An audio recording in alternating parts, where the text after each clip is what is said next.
साथियों नमस्कार। आज हम एक ऐसे चैप्टर पर बात करते हैं जो आपकी पुस्तक हिंदी में जो ऐच्छिक है उसमें अंतराभाग 2 12वीं कक्षा की है, जिसमें एक पाठ है बारहमासा। बारहमासा पाठ कहाँ से लिया गया है? ये जो है मलिक मोहम्मद जायसी द्वारा रचित पद्मावत महाकाव्य है और पद्मावत में जो है रानी नागमती का उल्लेख है। राजा रतन सिंह जो है सिंहल द्वीप की रानी पद्मावत को पाने के लिए चले जाते हैं और रानी नागमती अकेली रह जाती है। तो उसी के विरह में कवि ने बारहमासा का उल्लेख किया है। बारहमासा का मतलब है 12 महीने का उल्लेख। आपके पाठ्यक्रम में 4 पद हैं। पहला पद अगहन मास का है, दूसरा पूष मास का है, तीसरा माघ का है और चौथा पद फागुन मास का है। तो पहला जो अगहन मास का था उसको मैं पहली वीडियो में बता चुका हूँ, उसमें देख सकते हैं। और ये दूसरा पद है पूष मास का।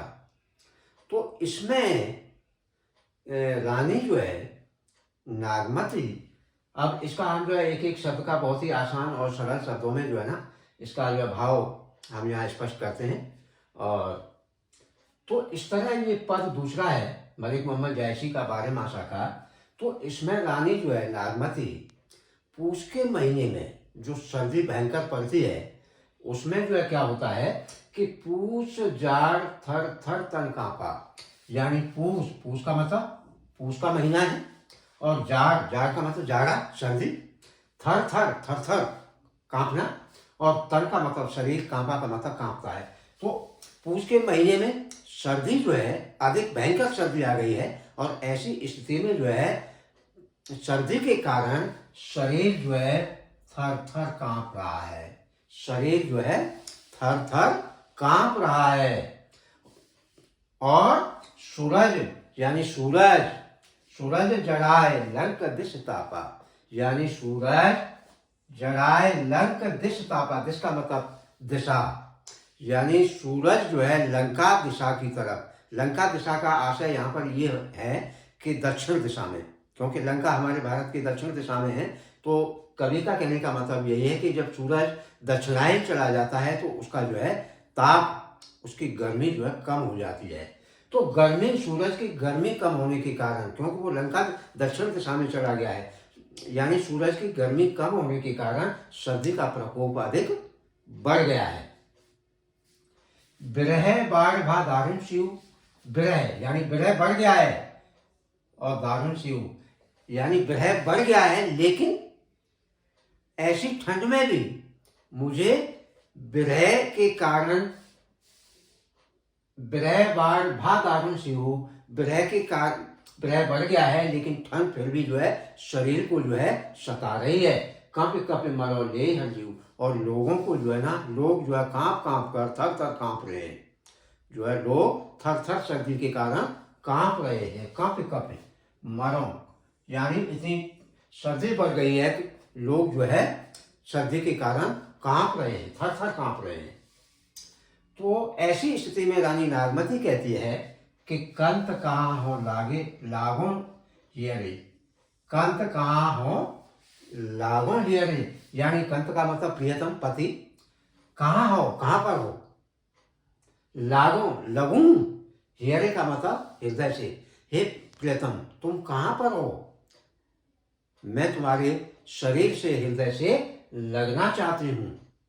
पंथ अपार सूझ नहीं हियरे, पंथ का मतलब रास्ता, अपार दूसरा, यानी मुझे कोई तुमसे मिलने का, तुमसे तुम्हारे पास आने तक का कोई रास्ता सूझ नहीं रहा है, समझ नहीं आ रहा है, ताकि मैं तुमसे आकर, तुम्हारे शरीर से आकर लिपट सकूं, मिल सकूं तुमसे। क्लियर है?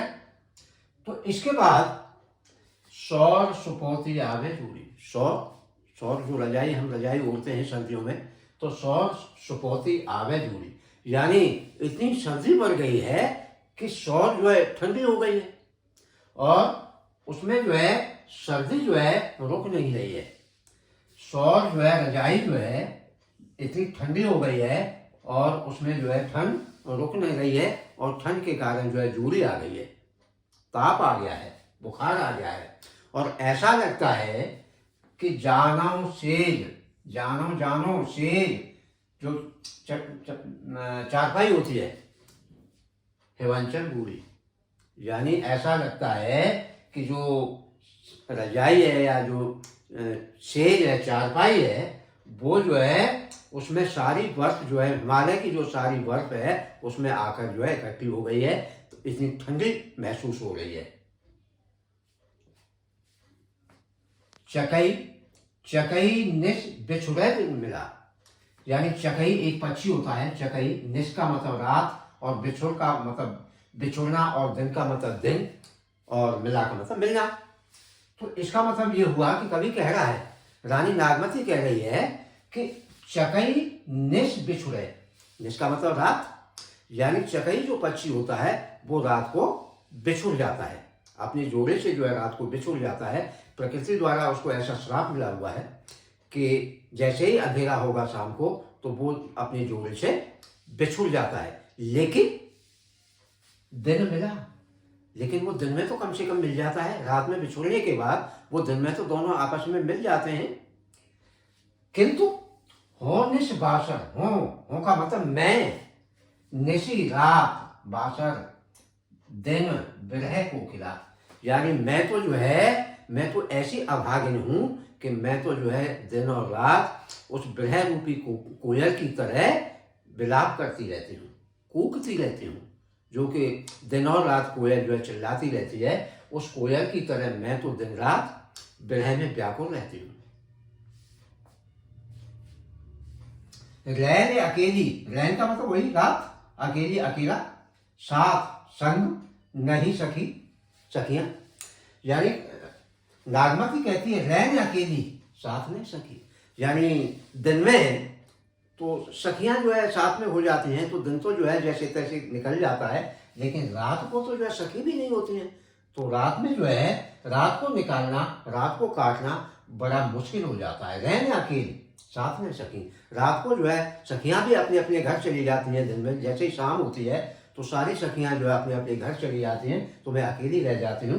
तो ऐसी स्थिति में रात को जो है अकेले काटना बड़ा ही मुश्किल होता है।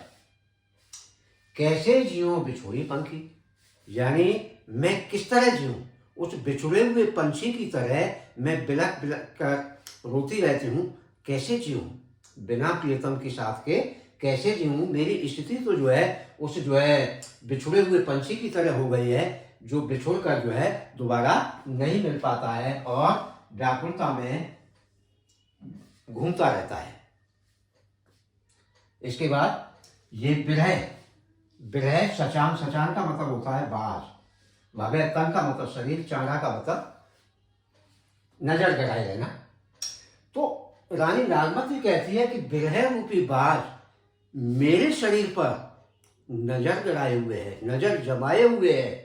क्यों? कि जियत खाए, और वो क्या चाहता है कि मुझे जिंदा ही खा जाना चाहता है, मुँहे नहीं छाड़ा, और वो मरने पर भी मेरा पीछा नहीं छोड़ना चाहता है।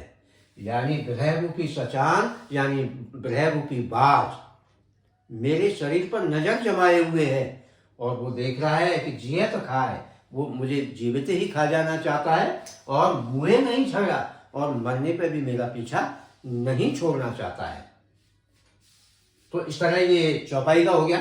इसमें जो है ये दुआ है, रकत धरा मासू गरा हार भय सब संग, और धन सारस होए रर मोई आय समीपे उपंग, यानी रकत धरा मासू गरा, यानी जो रक्त है, जैसे आंखों से जो है आंसुओं के माध्यम से पानी निकलता है, उसी प्रकार पानी के स्थान पर आंखों से जो है रक्त भर गया है, रक्त निकल रहा है, खून निकल रहा है, और जिसके कारण मांसू गरा, मांस जो है गल गया है, यानी रक्त जो है आंखों के माध्यम से आंसू की तरह जो है निकल गया है और मांस जो है गल गया है। मांसू गरा, रकत गरा मांसू गरा, और क्या हुआ इसके बाद? हार भये सब शंख, यानी हड्डियां जब मांस ही नहीं रहा, खून ही नहीं रहा, तो हार, जो हाड़ है वो शंख की तरह हो गए, सूख गए, बिल्कुल सूख गए हैं, उनमें कुछ भी नहीं रहा है। और धन सारस होए घर मुई, धन सारस होए घर मुई आए सभी के पंख। एक सारस पक्षी होता है, वो जो है अपने जोड़े से बिछुड़ जाता है तो विलाप कर करके अपने प्राण त्याग देता है। तो वही रानी नागमती कह रही है कि मेरी स्थिति तो उस सारस के समान हो गई है कि जो अपने जोड़े से बिछुड़ने के पश्चात चिल्ला चिल्ला कर अपनी जान दे देता है और उसके केवल और केवल उसके पंख जो है शेष रह जाते हैं। तो हे रानी नागमती कहती है कि हे पति, हे प्रियतम, मेरी स्थिति भी वही हो गई है और मैं भी चिल्ला चिल्ला कर विरह में व्याकुल होकर अपने प्राण त्याग रही हूँ। और जो मेरी हड्डियाँ बच जाएं, जो मेरी हड्डियाँ बच जाएं, उनको आकर आप जो है समेट लेना। तो रानी नागमती इस तरह जो है पूष के महीने का जो है उल्लेख कर रही है। पूष के महीने का जो है उल्लेख करके अपने पति को जो है एक संदेश दे रही है कि पूष के महीने में रानी नागमती की स्थिति कैसी हो गई है। उसने उदाहरण भी दिए हैं, तुलना भी की है, सारस से तुलना की है, कोयला से तुलना की है और बाज को जो है एक अपनी मृत्यु का एक कारण बताया है। तो इस तरह जो है इस पद में जो है कवि मलिक मोहम्मद जायसी ने बहुत ही अच्छा वर्णन किया है। तो ये इसकी जो है व्याख्या है। इसके बाद हम जो है पाठ्यक्रम में, हमारे पाठ्यक्रम में जो प्रश्न पत्र आता है, 12वीं का जो पाठ्यक्रम का ये वो है, तो उसमें प्रश्न पत्र में जो आता है उसमें होता है प्रसंग सहित व्याख्या करना। तो ये तो हमने एक व्याख्या बता दी। इसके बाद हमने जो प्रश्न पत्र में करना है वो ये है कि प्रसंग करना है। सबसे पहले जो 3 स्टेप होते हैं, प्रसंग होता है, व्याख्या होती है और विशेष, इन 3 स्टेपों के माध्यम से हमें जो है उत्तर पुस्तिका में लिखना होता है, तभी हमें जो अंक मिलते हैं। तो प्रसंग में हम क्या लिखते हैं? प्रसंग बहुत आसान है। तो प्रस्तुत पद्यांश हमारी पाठ्य पुस्तक अंतरा भाग 2 बारहमासा नामक कविता से लिया गया है और इस कविता की लेखक कविता की कवि मलिक मोहम्मद जायसी हैं। अब ये तो हमने परिचय दे दिया इस पद का, लेकिन इस पद के बारे में भी थोड़ा सा बताना है कि ये पद में कवि ने जो है किसके बारे में लिखा है। तो थोड़ा सा एक लाइन इसमें जोड़ देते हैं कि इस पद में के माध्यम से कवि रानी नागमती की विरह वेदना का वर्णन पूष मास में परिवर्तित होने वाले वातावरण से कर रहा है। पूष मास में जो है किस किस तरह का माहौल होता है, वातावरण होता है, उससे उसकी विरह की जो है तुलना की गई है। तो इस तरह हम जो है प्रसंग लिख देंगे। बहुत बढ़िया प्रसंग है ये। इसके बाद हम देखते हैं, व्याख्या हमने अभी बताई दी है। इसके बाद हम देखते हैं विशेष। विशेष में हम क्या देखते हैं कि इस पद में क्या क्या विशेष है, कौन सा अलंकार है, कौन सा रस है, कौन सी भाषा है, कौन सी शैली है, ये सारा सब कुछ हम जो है इस पद में देखते हैं। तो सबसे पहले हम देखते हैं कि इसकी भाषा अवधी है। मैंने पहले पद में भी बताया था कि मलिक मोहम्मद जायसी ने अपना जो कविताएं लिखी हैं वो अवधी भाषा में लिखी हैं। तो इसमें तो कुछ सोचना ही नहीं है, इसलिए जो है पहला पॉइंट हमने लिख देना है कि इसकी अवधी भाषा है, भाषा अवधी है। दूसरा देखना है शैली जो है उदाहरण परक और चित्रात्मक है, यानी कवि ने उदाहरण भी दिए हैं, उदाहरणों के माध्यम से जो है समझाया है। मैंने अभी जैसे बताया कि कोयल का उदाहरण दिया उसने है और बाज का उदाहरण दिया। तो इस तरह जो है हिमालय का उदाहरण दिया कि उसकी जो सेज है, उसकी चारपाई है, उसकी रजाई है, वो जो है हिमालय की तरह इतनी ठंडी हो गई है कि उसमें जो है रुकना बड़ा मुश्किल है। तो ये हो जाएगा। और तीसरा है इसमें वियोग श्रृंगार, वियोग रस है। यानी वियोग रस, जैसा मैंने पहले भी बताया था कि मलिक मोहम्मद जायसी की सभी कविता जो है पूरा पद्मावती ही वियोग में है, वियोग रस में लिखा गया है। क्योंकि यहाँ रानी नागमती अपनी प्रियतम की वियोग विरह में दुखी है और जहाँ पर नायक और नायिका एक दूसरे से अलग होकर दुखी होते हैं वहाँ वियोग श्रृंगार होता है, वियोग रस होता है। और जहाँ दोनों का मिलन होता है वहाँ संयोग रस होता है। तो ये वियोग रस है, इसमें वियोग रस की प्रधानता है। आगे लिखेंगे हम। अब हम देखेंगे इसमें कि अलंकार कौन कौन से हैं। तो इसमें कई अलंकार हैं, जैसे सूरज जगाए, या सूरज जगाए में नहीं है, यहाँ पे देखेंगे हम विरह बाढ़। विरह बाढ़ में जो है अंतराक्ष अलंकार है। इसी प्रकार बार में हो गया कंत कहाँ हूँ, कंत कहाँ। तो इसमें भी जो है अनुप्रास अलंकार हो गया। इसके बाद यहाँ पर सब शंख में भी जो है अनुप्रास अलंकार हो गया। और ये वाचक ग्रह, यहाँ भी अनुप्रास अलंकार है। और तो अनुप्रास अलंकार की इसमें जो है काफी प्रचुरता है। और अनुप्रास अलंकार वहां पर होता है जहां पर लगातार शब्द के दो शब्दों का पहला अक्षर एक जैसा होता है। दो या दो से अधिक शब्दों का जो लगातार आते हैं उनका पहला शब्द अक्षर जो है एक जैसा होता है। जैसे बासर ग्रह में ब और ब, ठीक है ना। सब संग स एक जैसे अक्षर है।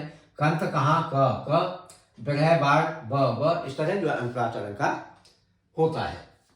तो ये अनुप्रास अलंकार की संपूर्ण पद में जो है अनुप्रास अलंकार की प्रधानता है। इसके बाद इसमें जो है ये कप में जो है पुनरुक्ति अलंकार है। पुनरुक्ति अलंकार वहां पर होता है जहां पर इसी उक्ति को जो है दोबारा लिख दिया जाता है। और अर्थ जो है अलग अलग नहीं होता है, एक ही अर्थ होता है, लेकिन उक्ति को जो है ना दोबारा लिख दिया जाता है। पुनरुक्ति यानी पुनः लिख देना। इसके बाद इसमें जो है उत्प्रेक्ष अलंकार भी है। जानव से वंचक बूढ़ी, जानव मानव मनो, इस तरह के अगर शब्द आते हैं तो वहां पर उत्प्रेक्ष अलंकार होता है। तो कहने का मतलब है कि इसमें जो है अनुप्रास अलंकार, उत्प्रेक्ष अलंकार और पुनरुक्ति अलंकार की प्रधानता है। आगे लिख सकते हैं, इसमें कवि ने जो है सारस के माध्यम से, सारस पक्षी के माध्यम से अपने जो है मरने का जो उल्लेख किया है वो बड़ा ही जो है बहुत अच्छे तरह से किया है इस प्रकार। और यही इसका विशेष है। 5-6 पॉइंट हो जाते हैं, बहुत है, पर्याप्त होता है। तो इस प्रकार ये हमने जो है इसकी व्याख्या की और बहुत ही अच्छे तरह से सरल शब्दों में मैंने व्याख्या की है। और मुझे लगता है आपको बहुत अच्छे से समझ में आया होगा। अगर समझ में आपके में आया है, मैंने अच्छी तरह से व्याख्या की है, तो आप इसको सब्सक्राइब जरूर करें, लाइक करें और अपने मित्रों को जो है, अपने साथियों को शेयर करें, ताकि वो भी इससे जो है अधिक से अधिक फायदा लाभ उठा सकें। और हम इसका तीसरा पद है, उसकी अलग से वीडियो में आपको समझाएंगे बहुत ही आसान शब्दों में। और आप वीडियो देखते रहें और इसका जो है फायदा उठाते रहें। धन्यवाद।